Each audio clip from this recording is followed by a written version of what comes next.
Even working a crowd, you always kept a discreet distance between yourself and them. Distance was right, distance was safe, distance was survival.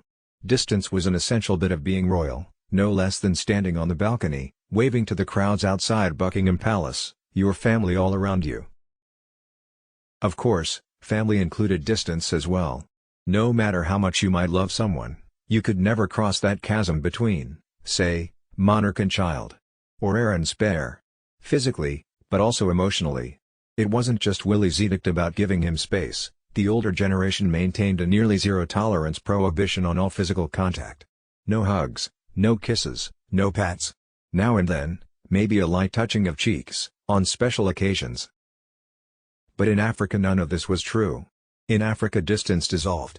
All creatures mingled freely.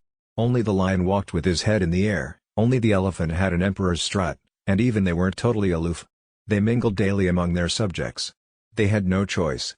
Yes, there was predation and prey, life could be nasty and brutish and short, but to my teenage eyes it all looked like distilled democracy. Utopia.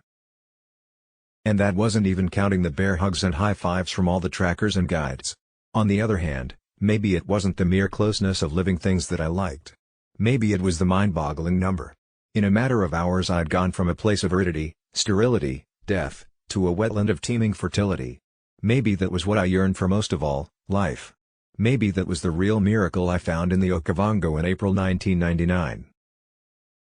I don't think I blinked once that whole week. I don't think I stopped grinning, even while asleep. Had I been transported back to the Jurassic period, I couldn't have been more awed, and it wasn't just T-Rexes that had me captivated. I love the littlest creatures too. And the birds. Thanks to Audie, clearly the savviest guide in our group, I began to recognize hooded vultures, cattle egrets, southern carmine bee-eaters, African fish eagles, in flight. Even the bugs were compelling. Audie taught me to really see them. Look down, he said, note the different species of beetle, admire the beauty of larvae. Also, appreciate the Baroque architecture of termite mounds, the tallest structures built by any animal besides humans. So much to know, Harry. To appreciate. Right, Audie. Whenever I went with him on a wander, whenever we'd come upon a fresh carcass crawling with maggots or wild dogs, whenever we'd stumble on a mountain of elephant dung sprouting mushrooms that looked like the Artful Dodger's top hat, Audie never cringed. Circle of life, Harry. Of all the animals in our midst, Audie said, the most majestic was the water. The Okavango was just another living thing. He'd walked its entire length as a boy, with his father, carrying nothing but bedrolls. He knew the Okavango inside and out, and felt for it something like romantic love. Its surface was a poreless cheek, which he often lightly stroked. But he also felt for the river a kind of sober awe. Respect. Its innards were death, he said. Hungry crocs, ill-tempered hippos, they were all down there, in the dark, waiting for you to slip up. Hippos killed 500 people a year, Audie drummed it into my head over and over, and all these years later I can still hear him, never go into the dark water, Harry. One night around the fire, all the guides and trackers discussed the river, shouting stories about riding it, swimming it, boating it, fearing it, everyone talking over each other.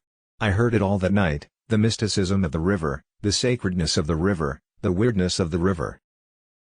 Speaking of weirdness, the smell of marijuana wafted on the air. The stories grew louder, sillier. I asked if I could try. Everyone guffawed. Sod off. Willie looked at me in horror. But I wouldn't back off. I pleaded my case. I was experienced, I said. Head swung round. Oh really? Henners and I had recently pinched 2 six-packs of Smirnoff Ice and drunk them till we passed out, I boasted. Plus, Tiggy always let me have a nip of her flask on stalking trips. Sloe gin, she was never without it. I thought it best to leave out the full breadth of my experience. The adults exchanged sly glances. One shrugged, rolled a new joint, passed it to me. I took a puff. Coughed. Retched. African weed was much harsher than Eton weed. And the high was less too. But at least I was a man. No. I was still a wee baby. The joint was just fresh basil wrapped in a bit of filthy rolling paper,